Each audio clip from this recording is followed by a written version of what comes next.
বৈষম্য বিরোধী ছাত্র আন্দোলন প্ল্যাটফর্ম থেকে বেরিয়ে শীঘ্রই আত্মপ্রকাশ করতে যাচ্ছে ছাত্রদের নতুন একটি সংগঠন। বৈষম্য বিরোধী ছাত্র আন্দোলনের বাইরে এসে সমন্বয়ক আবু বাকের মজুমদারের নেতৃত্বে নিজেদের কর্মসূচি অনুযায়ী সংগঠন পরিচালনা করবে দলটি।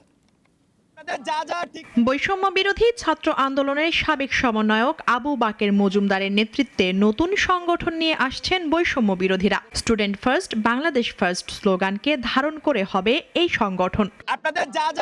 বিকালে ঢাকা বিশ্ববিদ্যালয়ের মধুর ক্যান্টিনের সামনে আয়োজিত এক সংবাদ সম্মেলনে এ তথ্য জানান আবু বাকের মজুমদার। ছাত্র রাজনীতি নতুন করে প্রতিষ্ঠিত করবে এবং নতুন নতুন ছাত্র সংগঠন গড়ে তুলবে, এটাই তেমনই একটি উদ্যোগ। এর সাথে বৈষম্য বিরোধী ছাত্র আন্দোলনের কোনো সম্পর্ক নেই। বৈষম্য বিরোধী ছাত্র আন্দোলনের একটি নির্দিষ্ট অর্গানোগ্রাম আছে, সেখানে আহ্বায়ক সদস্য সচিবরা তারা অর্গানোগ্রামটা তাদের মতো করে রান করবে, তারা তাদের মতো করে চলবে। এইটি একটি স্বতন্ত্র উদ্যোগ এবং এই স্বতন্ত্র উদ্যোগ নতুন দল গঠনে এখানে বৈষম্য বিরোধী ছাত্র আন্দোলনের বিভাজন হয়নি বা এখানে অনুমতি নেওয়ারও তেমন কিছুই নেই, জানিয়েছেন কেন্দ্রীয় সমন্বয়ক আব্দুল কাদের।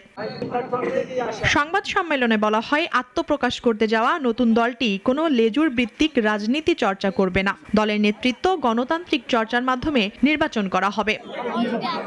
মুনিয়া চুথি, নাগরিক, ঢাকা। আমরা আশা করব যে কোটি মানুষের আস্থার ভালোবাসায় 11 বারের মতো দেশের 1 নম্বর রেফ্রিজারেটর ব্র্যান্ড ওয়ালটন।